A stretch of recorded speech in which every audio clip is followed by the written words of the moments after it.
আপনি একটি বায়াস প্রশ্ন করেছেন, কারণ আপনি ছাত্র দলকেই দেখেন, আপনি আর 5টি প্যানেলকেও দেখেন, স্বতন্ত্র প্রার্থীদেরকে আপনি ইলেকশন কমিশনের কর্মকর্তাদেরকেও দেখেন। শুধু খালি আপনারা ছাত্র দলের কথা কেন বলেন? সেখানে বিভিন্ন প্যানেল, স্বতন্ত্র প্রার্থী, ইভেন শিক্ষকরা পর্যন্ত নির্বাচন থেকে অনেকেই সরে দাঁড়িয়েছেন। নিশ্চয়ই সেখানে কোনো না কোনো কারণ আছে। কেউ যদি স্বৈরাচারকে পুনর্বাসিত করতে চান, তাহলে এই ধরনের প্রহসনমূলক ব্যবস্থার আয়োজন করবেন, যেটি সত্যিকার অর্থে শেষ বিচারে ভালো বলে পরিগণিত হবে না। আপনারা লক্ষ্য করছেন ইদানিংকালে ষড়যন্ত্র হচ্ছে বাংলাদেশকে দেওয়ার জন্য, বাংলাদেশের গণতন্ত্রকে বিপদগামী করার জন্য, বাংলাদেশের গণতান্ত্রিক শাসন ব্যবস্থাকে প্রলম্বিত করার জন্য বিভিন্ন ষড়যন্ত্র দেশ এবং বিদেশ থেকে হয়েছে।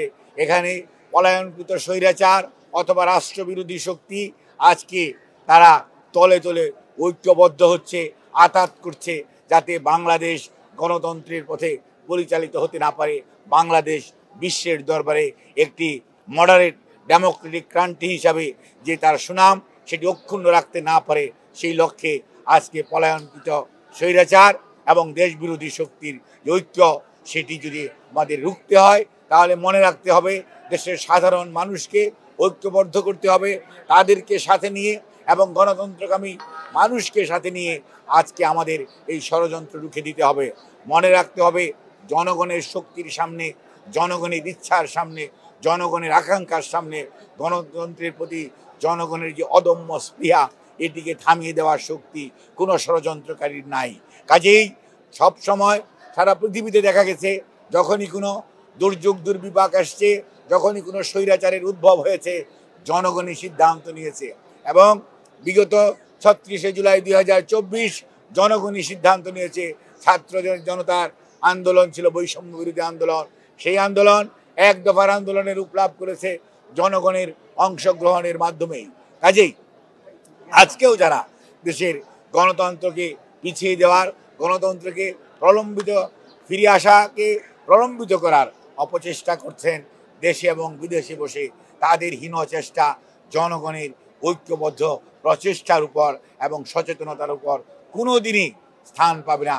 জনগণ শেষ বিচারে জয় হবে, এবং জয় হবে গণতন্ত্রের, জয় হবে মানুষের অধিকার আদায়ের সংগ্রামের, এবং জনগণের সিদ্ধান্ত নেবে আগামী দিনের সংবিধান কি হবে, আগামী দিনের সংস্কার কি ধরনের হওয়া উচিত।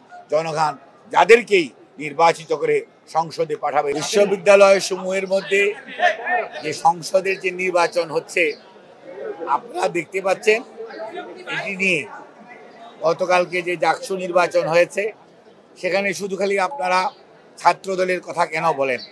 সেখানে বিভিন্ন প্যানেল, স্বতন্ত্র প্রার্থী, ইভেন শিক্ষকরা পর্যন্ত নির্বাচন থেকে অনেকেই সরে দাঁড়িয়েছেন। নিশ্চয়ই সেখানে কোনো না কোনো কারণ আছে। কাজেই আমার বক্তব্য থাকবে অত্যন্ত সুস্পষ্ট। দেশের মানুষ 2009-এ ভোট দিতে পারে নাই, 14-তে ভোটারবিহীন নির্বাচন হয়েছে, 18-তে দিনের ভোট রাটে হয়েছে, 24-এ আমি আর ডেমির নির্বাচন হয়েছে। কাজেই বাংলাদেশের মানুষ নির্বাচনী ব্যবস্থার প্রতি আস্থা রাখতে চায়। যারা এই সমস্ত বিষয়ে সংশ্লিষ্ট, তাদের উচিত হবে এমন কোনো নির্বাচন আয়োজন না করা যে নির্বাচন নিয়ে মানুষের মধ্যে প্রশ্ন আসবে, মানুষ দ্বিধাগ্রস্ত হবে, মানুষ নির্বাচন থেকে প্রতিদ্বন্দ্বী দলসমূহ সরে যাবে। কাজেই কোনো বিভাজন আপনাকে আমাকে শক্তিশালী করবে না। মনে রাখতে হবে ঐক্যবদ্ধভাবে থাকলেই, তাহলেই স্বৈরাচার পালিয়েছে, স্বৈরাচার ফেরত আসার পথ সুগম হবে না। কিন্তু কেউ যদি স্বৈরাচারকে পুনর্বাসিত করতে চান, তাহলে এই ধরনের প্রহসনমূলক ব্যবস্থার আয়োজন করবেন, যেটি সত্যিকার অর্থে শেষ বিচারে ভালো বলে পরিগণিত হবে না। আমরা আর এই ধরনের কেউ নির্বাচন থেকে সরে দাঁড়াবে, নির্বাচনের সাথে সম্পৃক্ত কর্মকর্তারা, শিক্ষকরা সরে দাঁড়াবে। আর নির্বাচনী প্রক্রিয়ার মধ্যে যে ধরনের ডাকসুতেও দেখলাম একজন সাংবাদিক অত্যন্ত দায়িত্ব পালনরত অবস্থায় শহীদ হয়েছে, গতকালকে দেখলাম ভোট গণনার সময় একজন শিক্ষক ইন্তেকাল করেছে। আমরা কোনো অবস্থাতেই এই ধরনের পরিস্থিতি যেটি অ্যাভয়েডেবল, অর্থাৎ আমার শারীরিক সুস্থতা কতটুকু আছে বা নাই, এগুলো কিন্তু সত্যিকার অর্থে অবশ্যই দেখার দরকার, এবং এ ব্যাপারেও আমি বলবো ভবিষ্যতেও খেয়াল রাখা দরকার, কারণ আমরা এই ধরনের মর্মান্তিক দৃশ্য আমরা চাই না। আপনাদের সবাইকে ধন্যবাদ।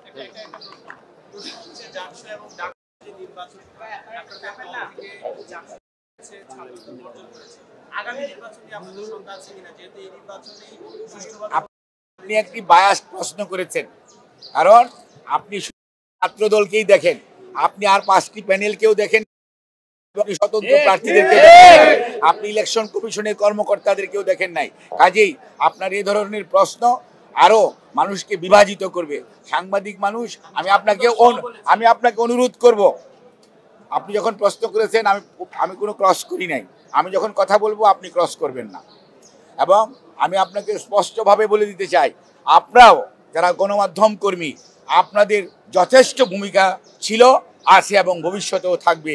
কিভাবে দেশকে, গণতন্ত্রকে ধরে রাখা যায়, প্রাতিষ্ঠানিক রূপ দেওয়া যায়, সেই জন্য আপনারাও যার যার অবস্থান থেকে দলীয় কোনো আনুগত্য না, দেশের মানুষের প্রতি আনুগত্য থেকে দায়িত্ব পালন করবেন।